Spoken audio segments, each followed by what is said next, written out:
গ্রামের মাঠ, সূর্যের নরম আলোয় চারিদিক উজ্জ্বল। রাহুল তার ক্ষেতে ঘাম ঝরিয়ে কোদাল চালাচ্ছে। সমীর অদূরে একটি বড় বটগাছের নিচে আয়েশ করে পা ছড়িয়ে বসে আছে।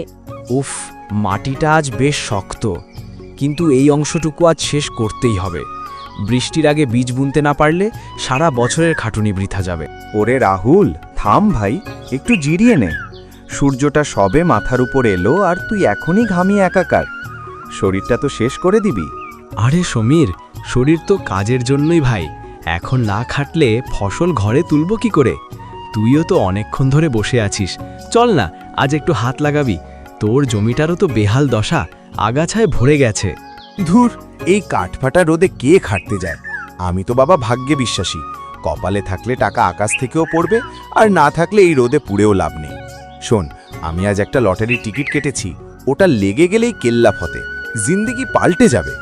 লটারি তো ভাগ্যের খেলা সমীর, কিন্তু জমি হলো কর্মের জায়গা। তুই আজ একটু ঘাম ঝরিয়ে দেখ, রাতে নিজের উপার্জিত অন্নে যে ঘুমটা হবে তার চেয়ে শান্তির আর কিচ্ছু নেই। তুই খাটতে থাক, আমি একটু ঘুমিয়ে নেই। তুই তোর হাত চালা, আমি আমার কপাল চালাই। রাহুল কাজ শেষ করে বাড়ি ফিরছে, কাঁধে কোদাল। সমীর তখন গ্রামের মোড়ে কয়েকজনের সাথে আড্ডা দিচ্ছে।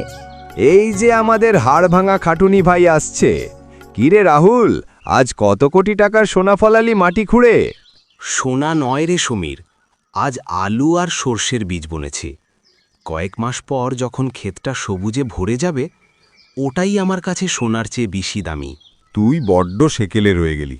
দেখিস, আমি যখন লটারি জিতে গাড়ি নিয়ে ঘুরব, তখন তুই ওই মাঠেই পড়ে থাকবি। সময় থাকতে জীবনটা এনজয় কর বন্ধু। এনজয় তো আমিও করি সমীর, তবে দিন শেষে নিজের হাতে লাগানো গাছগুলো যখন বড় হতে দেখি, সেই আনন্দের ভাগ তুই বুঝবি না। আচ্ছা চলি, কাল ভোরে আবার আসতে হবে। ওরে সমীর, মেঘের অবস্থা তো ভালো ঠিকছে না।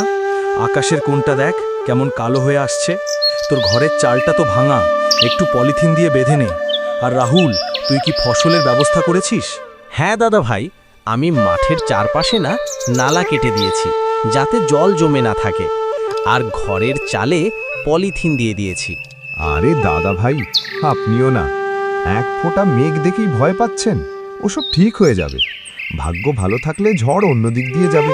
হ্যাঁ, মনে রাখিস সমীর, ভাগ্য তোকে ছাতা ধরিয়ে দেবে না, ছাতাটা নিজেকেই ধরতে হয়। রাহুল লণ্ঠন হাতে ভিজে একাকার হয়ে খেতে কাজ করছে। সে নালা ঘুরে জল বের করছে। অন্যদিকে সমীর তার ঘরে কুঁকড়ে বসে আছে। ছাদ দিয়ে টপ টপ করে জল পড়ছে। উফ, এ কি বিপদ! পুরো বিছানা ভিজে গেল। ভাগ্যটাই খারাপ। লটারির রেজাল্টও এলো না, আর এ দেখি বৃষ্টিও থামছে না। হ্যাঁ, কয়েক মাস কিরে রাহুল, তোর উঠোন তো দেখি ধানের বস্তায় ভরে গেছে। এ তো উপচে পড়া ফলন রে। ভাগ্য তোর খুব সহায় ছিল। ভাগ্য? সমীর, তুই যখন ঝড়ের রাতে লটারির জন্য প্রার্থনা করছিলি, আমি তখন হাঁটু সমান কাদায় নেমে লড়াই করছিলাম। যখন তুই বৃষ্টির শব্দ শুনে কম্বল টেনেছিলি, আমি তখন প্রতিটি চারাগাছ বাঁচানোর জন্য বৃষ্টিতে ভিজছিলাম।